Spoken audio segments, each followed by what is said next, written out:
There is a number that has haunted the imagination of the Western world for 2,000 years, not because it appears in a thriller novel, not because it became the title of a horror film, because it appears in the most mysterious and most debated book of the entire Christian Bible, placed there by an apostle writing in exile on a Greek island, addressed to 7 specific churches in Asia Minor, describing things that he said must soon take place. 666. I have been a Catholic priest for 23 years. I have a doctorate in sacred scripture. I have spent the better part of my academic and pastoral life studying the book of Revelation with the specific tools of historical critical scholarship, patristic interpretation, and the living theological tradition of the church. And I want to tell you something at the outset of this talk that most popular treatments of this subject never tell you. The mark of the beast is not primarily a prophecy about a future technology. It is not primarily about microchips. It is not primarily about digital currency or vaccine passports or artificial intelligence or any of the specific contemporary applications that dominate the online conversation about this text. Those discussions are not entirely without merit, but they are, in almost every case, starting in the wrong place. And when you start in the wrong place with a text this important, you do not simply arrive at an incomplete answer. You arrive at an answer that is structurally incapable of preparing you for what the text is actually warning you about. Because the mark of the beast, properly understood through the lens of the Church's 2,000-year tradition of interpreting this passage, is not primarily about what will be done to your body. It is about what is happening to your soul.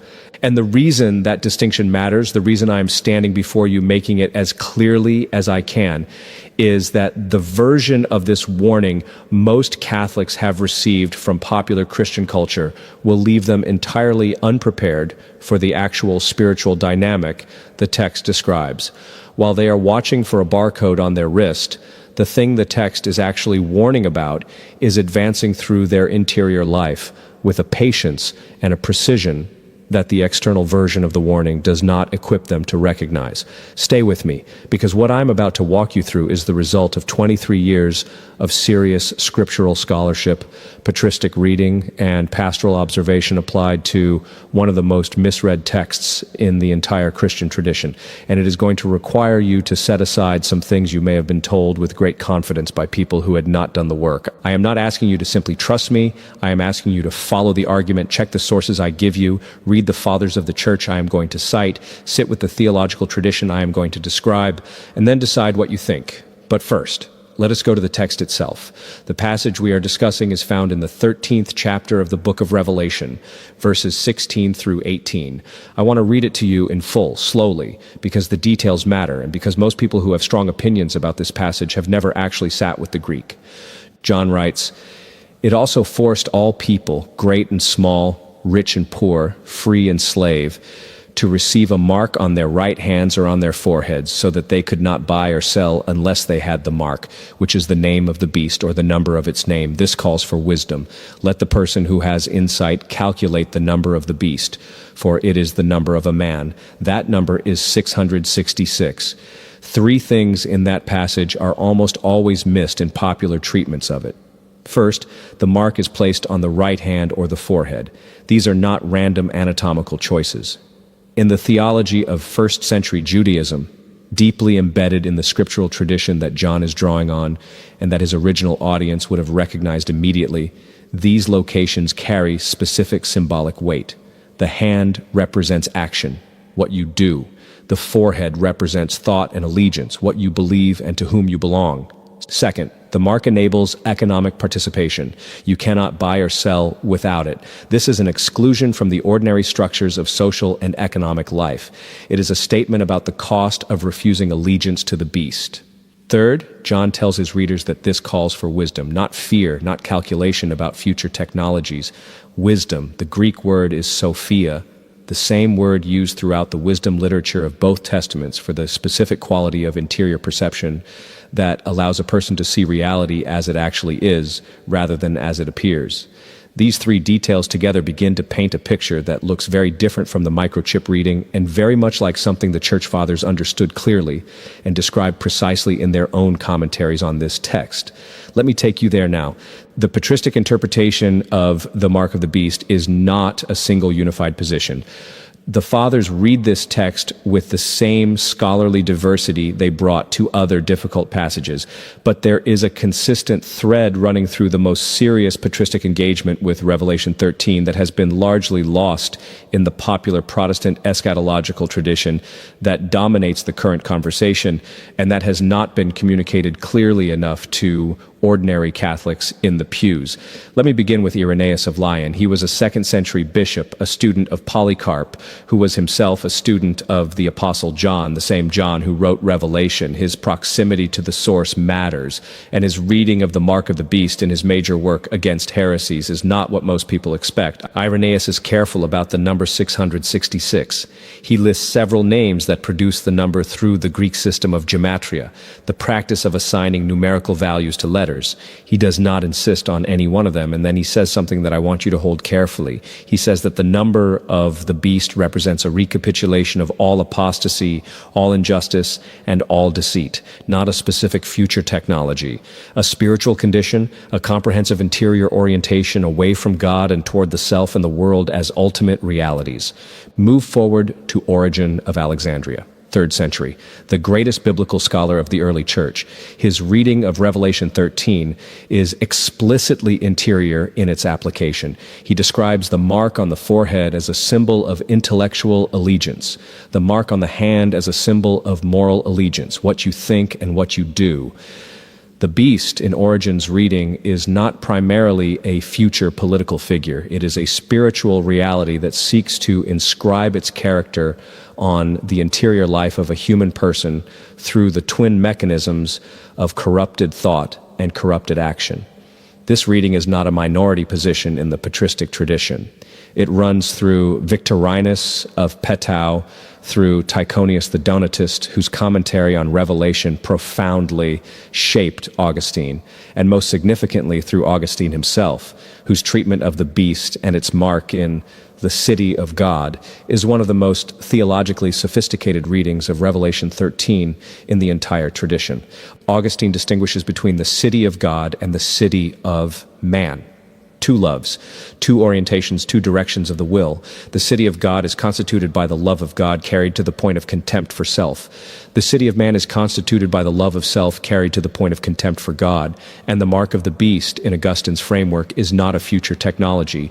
It is the specific interior branding that occurs when a soul so thoroughly conforms itself to the city of man, to the love of self as the organizing principle of existence, that the character of that love becomes the defining mark of who that person is. The forehead, the hand, what you think, what you do. This is the patristic tradition. This is what the church's most serious early theologians understood this text to be saying.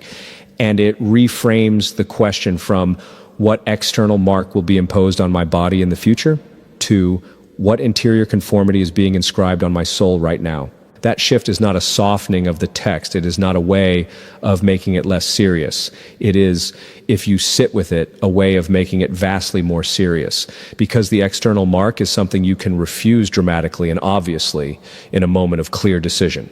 The interior conformity the fathers describe is something that accumulates gradually, almost imperceptibly, through 1,000 small decisions that none of them feels in isolation, like a decisive act of allegiance to anything. I need to introduce you to someone before we go further. Not a historical figure, a pastoral one. A composite of people I have sat with across 23 years of ministry, described in terms that protect every identity but preserve every truth. I will call him Michael. Michael was 44 years old when he first came to see me. He had been raised Catholic, confirmation, the whole trajectory. He had drifted from the practice of the faith in his late 20s in the way that a large percentage of his generation drifted, not dramatically, not in any moment of formal rejection, just the slow recession of practice as the other demands of adult life expanded to fill the space the faith had occupied. By the time I met him, he had not been to Mass in 12 years. He had not been to confession in 15. He described himself, when I asked, as spiritual but not religious. He believed in God abstractly. He was a good man by the measures the world applies. He worked hard. He loved his family. He was generous with his money and his time. He was, by every external metric, a decent human being. And he came to see me not for spiritual direction. He came because his teenage daughter had started asking him questions about faith that he could not answer, and the inability to answer them had opened something in him that he had not expected and could not close. He had been reading, as preparation for these conversations with his daughter, various popular treatments of biblical prophecy. He had become, as many people in this space become, preoccupied with end times content, with the specific question of the mark of the beast. He had found a community online, large and active, organized around the conviction that certain specific contemporary technologies constituted the fulfillment or the precursor of the mark described in Revelation 13. He was afraid, specifically and practically afraid. He had restructured significant financial decisions around this fear. He was preparing in practical terms for a near future in which the choice to refuse the mark would cost him his ability to participate in the economic system. And when he sat across from me and described all of this, I listened carefully and completely. And then I said, "Michael, I think you have been given a reading of this text that is not wrong to take seriously, but that is incomplete in a way that may be directing your attention and your energy toward the wrong version of the threat." He looked at me the way people look when a framework they have organized their thinking around is being questioned, a specific combination of resistance and attention. He said, "What do you mean, the wrong version?" I told him to come back next week. I told him I was going to teach him to read Revelation 13 the way the church's tradition actually reads it. And I told him that when he understood the tradition, he would not be less concerned about the things he was currently concerned about. He would be more concerned, but about something that was already in his life rather than something that was coming. He came back. The first thing I want to establish with the full weight of the scriptural and theological tradition behind it is this: John's revelation was not written to people in the 21st century as its primary audience. I want to be precise here because this is a point that popular end times interpretation consistently distorts, and the distortion has consequences for how the text is read and applied. The book of Revelation was written to 7 specific churches in Asia Minor in the latter half of the 1st century. It was written by John, most likely from the island of Patmos, where he had been exiled during a period of Roman imperial persecution of the early Christian community. It was written to people who were living under the specific pressure of Roman imperial religion, the specific demand that citizens of the empire acknowledge the divine authority of the emperor, perform the religious rituals associated with that acknowledgement, and integrate themselves into the social and economic structures that that acknowledgement enabled. The mark of the beast in its original historical context is most credibly understood as a reference to the Roman system of imperial loyalty, the emperor cult, the demand that every person in the empire demonstrate their allegiance to Rome in concrete, visible, social, and economic ways. The Christians who refused this allegiance faced exactly what Revelation 13 describes: exclusion from the economic and social structures of their world. You could not buy or sell in many contexts without demonstrating your participation in the imperial cult. The mark was not a physical brand imposed by force. It was the visible social consequence of whose side you were on. This is not a controversial scholarly position. It is the consensus of serious New Testament scholarship across confessional lines. And the church fathers who wrote their commentaries on this text in the 2nd and 3rd centuries knew this. They were not reading Revelation as a code for distant future events. They were reading it as a theological interpretation of the spiritual reality they were already living inside now. And this is the crucial move, and this is where the patristic tradition demonstrates a theological sophistication that the popular end times reading entirely lacks. The fact that Revelation 13 addresses a specific historical situation does not mean that its theological content is limited to that situation. The church's tradition of reading Scripture has always distinguished between the literal historical meaning of a text and its spiritual theological meaning, what the tradition calls the sensus plenior, the fuller sense, the deeper meaning that the Holy Spirit inscribed in the text and that the tradition reads out of it in every generation. The theological principle that Revelation 13 encodes is not limited to the Roman emperor cult. The theological principle is this: there will always be systems of power, organized around values that are opposed to the values of the kingdom of God, that will demand the allegiance of human souls in concrete economic, social, and cultural ways. And the response of the faithful will always involve the specific cost of refusing that allegiance. The mark of the beast is not a one-time historical event and not a single future moment. It is a recurring spiritual dynamic that takes different historical forms in different eras, but always operates on the same theological principle: the forehead, the hand, what you think, what you do. Let me take you now to something that I have been building towards since the beginning of this talk, and that I believe is the most important and most urgently needed application of this theological tradition to the current moment. If the mark of the beast represents, in the patristic and Augustinian reading, the interior conformity of a soul to the city of man, to the love of self and the world as the organizing principle of existence, then the question for a Catholic in 2025 is not, will I be forced to accept a physical mark? The question is, what is currently inscribing its character on my forehead and my hand? What am I thinking consistently and habitually that is forming my interior allegiance? What am I doing consistently and habitually that is forming my practical loyalty? Because conformity does not require a dramatic moment of decision. It does not require a visible ceremony of allegiance. It accumulates through the habitual patterns of attention and desire that constitute the ordinary texture of a life. What does the average Catholic in America in 2025 think about consistently and habitually across the hours of a day? What draws the attention, holds the attention, shapes the interior landscape through sheer repetition and accumulated weight? I want to ask you to sit with that question honestly, not defensively, not with the quick reassurance that your faith is intact because you still go to Mass on Sundays, but honestly.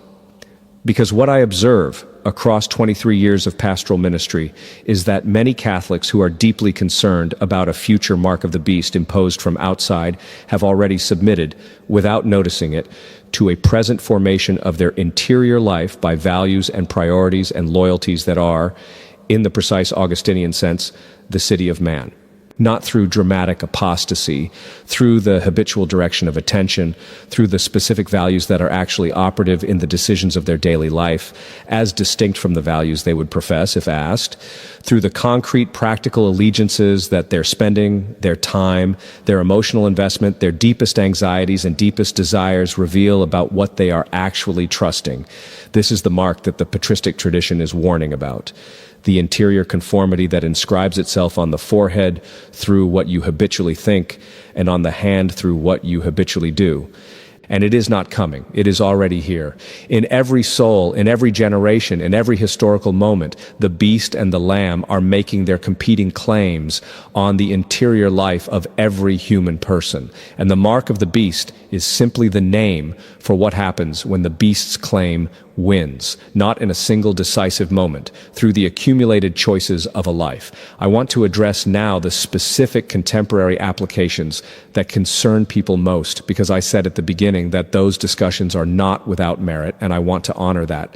The concern about digital systems of social control, about central bank digital currencies, about the emerging architecture of a world in which economic participation is conditioned on various forms of compliance. These concerns are not paranoid. They are not theologically illiterate. They are, in fact, precisely the kind of reading of contemporary historical developments through the lens of Revelation 13 that the tradition itself invites. The theological tradition does not say only the first century Roman emperor cult is what this text is about, and everything else is projection. The tradition says this text encodes a theological principle that recurs in history and that faithful people in every generation are called to recognize in the specific historical form it takes in their time. The question of whether specific contemporary technologies or systems constitute a fulfillment or a precursor of the dynamic Revelation 13 describes is a legitimate and serious theological question. Serious Catholic thinkers are engaging it, and I'm not going to dismiss it. What I am going to say is this. The theological tradition gives us a set of criteria for evaluating these questions that is more sophisticated and more useful than the simple pattern matching that most popular end times content relies on. The first criterion is the question of allegiance. Does the system in question demand an allegiance that competes with or contradicts the Christian's ultimate allegiance to God? This is the question the early Christians were asking about the imperial cult. It is the right question to ask about any contemporary system that demands participation. The second criterion is the question of exclusion. Does refusal of the system result in exclusion from ordinary social and economic participation? This is the specific mechanism Revelation 13 describes. It is not simply about a mark. It is about the consequence of refusing the mark. The third criterion, and this is the one most rarely applied in popular treatments, is the question of interior formation.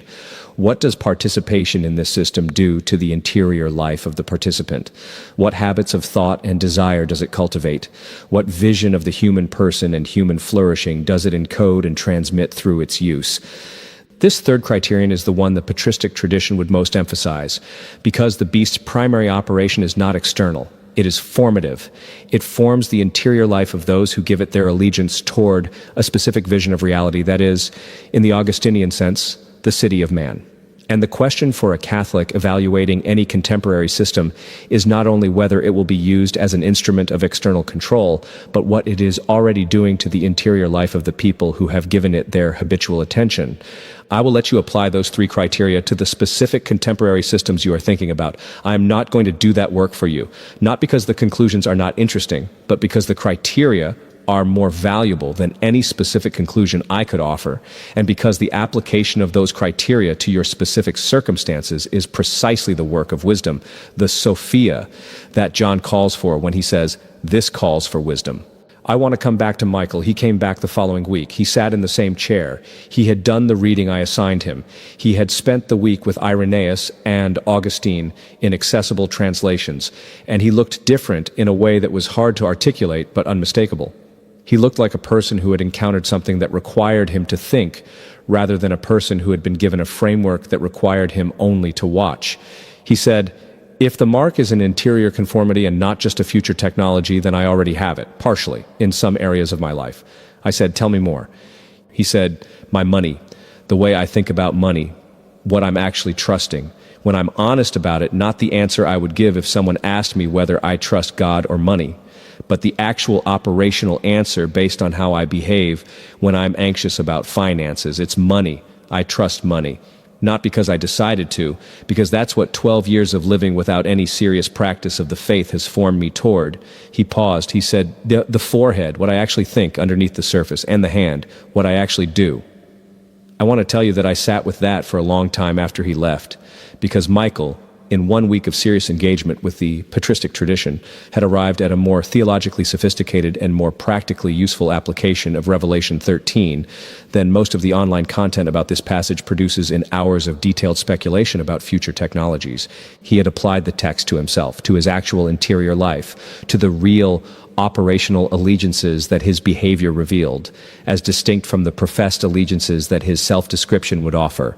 And he had found the beast not coming, already present, in the specific ways that 12 years of formation by the city of man had inscribed their character on his forehead and his hand. He made his confession 3 weeks later. It was, he told me afterward, the first real confession he had made in 15 years. Not the first time he had been to confession, the first real one. The first one in which he brought the actual state of his interior life, rather than a surface review of behavioral failures. He went back to Mass, not because he resolved all of his questions. He came back to Mass the way a person returns to a source of nourishment they had been living without and only fully appreciate after they have felt what the absence costs. He is still in my parish. His daughter, the daughter whose questions brought him back, received her first communion last year. He was in the front pew. I want to spend the next section going deeper into what the tradition actually teaches about the number 666, because this is the element of the passage that attracts the most popular attention and that is most frequently misunderstood. And understanding it correctly is not a matter of satisfying theological curiosity. It changes the entire moral and spiritual application of the text. The practice of gematria, assigning numerical values to letters and interpreting names through their numerical equivalents, was common in the ancient world. It appears in Jewish apocalyptic literature that preceded John's revelation and would have been familiar to his audience. When John writes that the number of the beast is 666 and that this is the number of a man, he is using a code that his original readers had the tools to interpret. The most historically credible identification, and the one supported by the oldest manuscript evidence and the most serious patristic commentary, is Nero Caesar. The name Neron Caesar, transliterated from Greek into Hebrew, produces through Hebrew gematria the value 666. This is not a modern scholarly invention. It was proposed by the Church Fathers and has been substantially confirmed by the discovery of a manuscript variant found among the Dead Sea Scrolls area documents that uses 616 rather than 666, which corresponds to the Latin spelling of Nero's name rather than the Greek. This identification is not universally accepted. There are serious scholars who propose other identifications, other Roman emperors, other figures from the ancient world. The gematria approach is inherently flexible and can produce multiple candidates. But the Nero identification is important not because it settles the question definitively, but because of what it tells us about the genre and purpose of John's writing. John was not writing a prediction to be decoded by readers 2,000 years in the future. He was writing a theological interpretation of current events in a coded form that protected his community from the immediate danger of Roman persecution, while conveying a message about the nature of the power that was persecuting them. The code was designed to be read by people who shared John's cultural and scriptural context. It was pastoral literature written under pressure for a specific community facing a specific crisis. This does not mean the text has nothing to say to us. It means we need to understand what it was saying in its original context before we can responsibly apply its theological principles to ours. And what it was saying in its original context through the figure of Nero and the system of Roman imperial religion is this: there is a kind of power in the world that organizes itself around the absolute sovereignty of something other than God. That power demands allegiance. It enforces that demand through economic and social exclusion of those who refuse. And it inscribes its character on those who comply, on their forehead in the form of their fundamental allegiance, on their hand in the form of their practical participation. 6, 6, 6. The Fathers note that 7 is the number of completion, of divine perfection in the biblical symbolic system. 6 is the number that falls short of 7.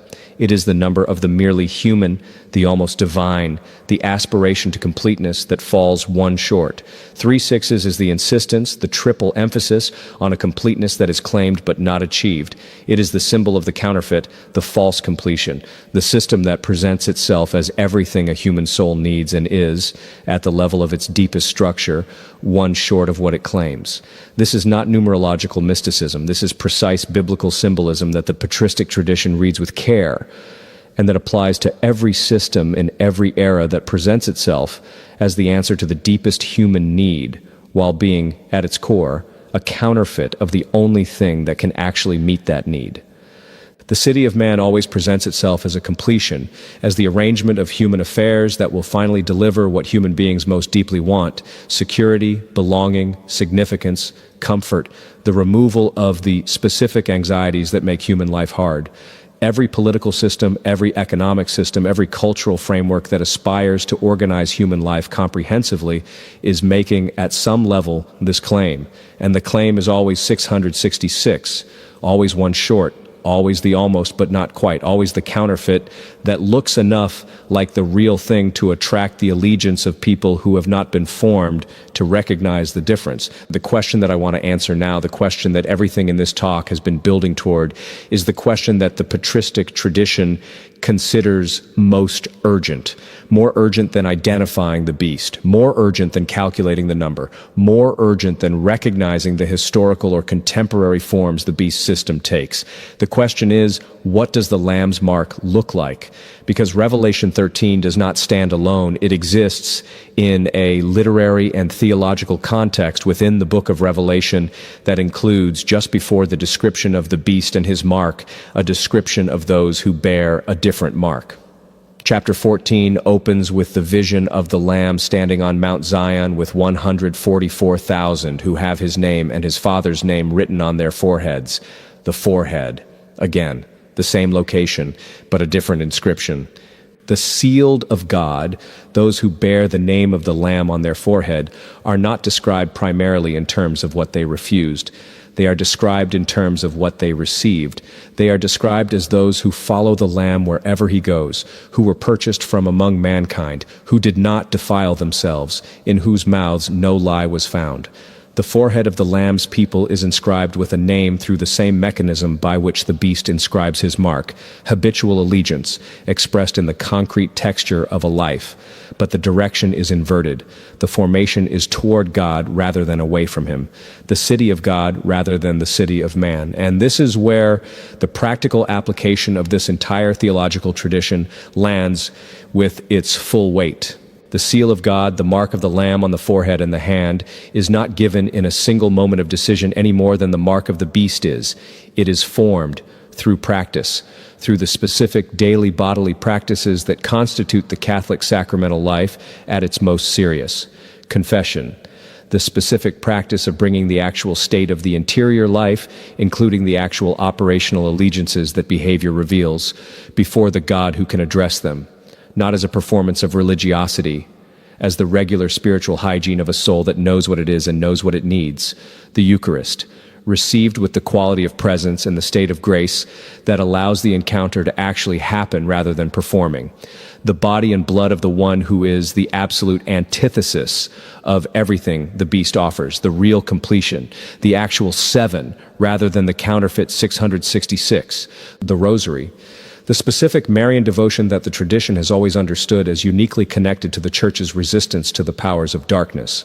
The practice that forms the interior life toward a specific quality of contemplative attention that is structurally incompatible with the beast's formation of the interior toward distraction and consumption and the restless seeking of completion in things that are always one short.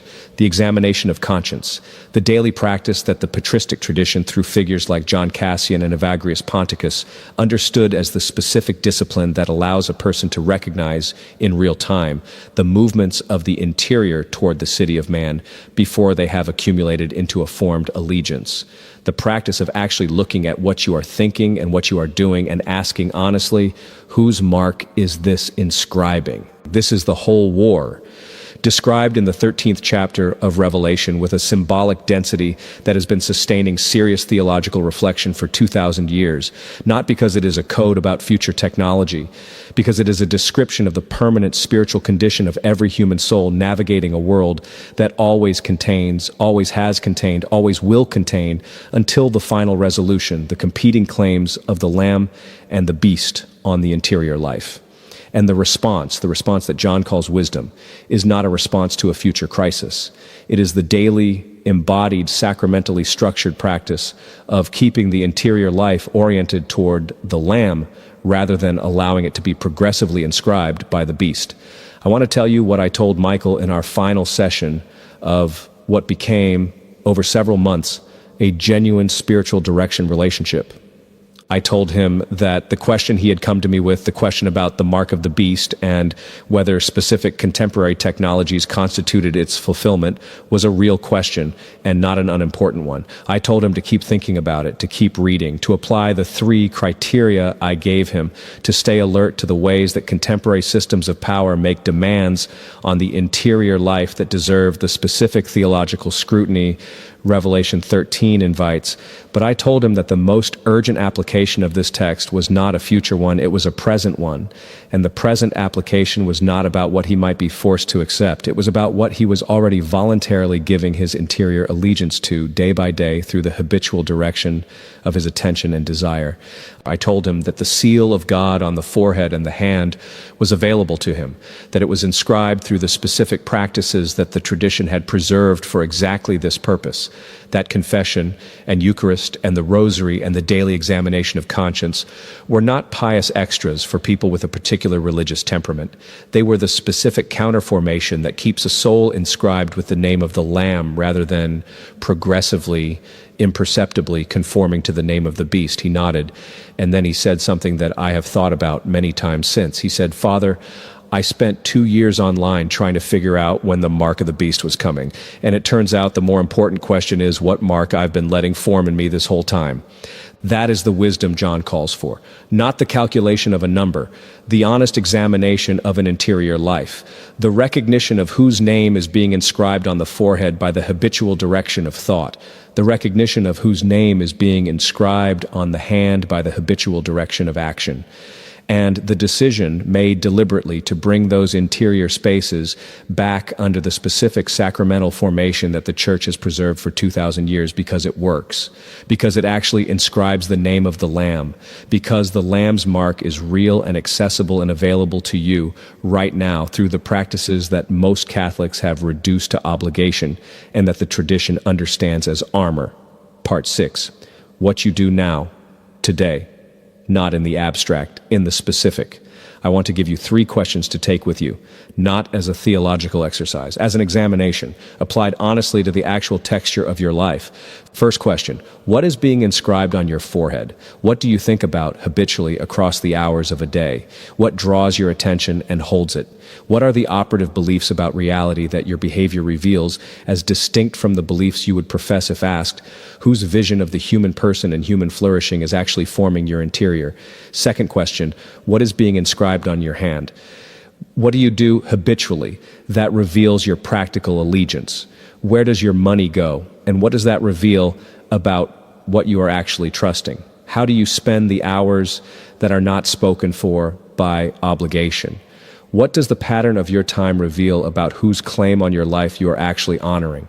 Third question, when did you last deliberately seek the counterformation? When did you last make a real confession that brought your actual interior state rather than a surface review? When did you last receive the Eucharist with the quality of presence that allows the encounter to happen rather than performing the reception? When did you last pray the rosary with the kind of attention that makes it formation rather than recitation? These questions are the application of Revelation 13, not the calculation of a future barcode. The honest examination of a present interior life, the specific wisdom that John calls for, and that 2,000 years of the Church's theological tradition has been unpacking. The mark of the beast is not primarily coming. It is already operating in every generation, in every soul, in the specific contest between the city of God and the city of man that Augustine describes and that every human life is the theater of. The question is not whether you will be forced to choose. You are already choosing every day through every habitual direction of attention and desire. The seal of God is available. The name of the Lamb can be inscribed. The counterformation is specific and tested and ancient and kept for you by a church that has been preserving it through 2,000 years of exactly this contest. Use it, not tomorrow, starting today.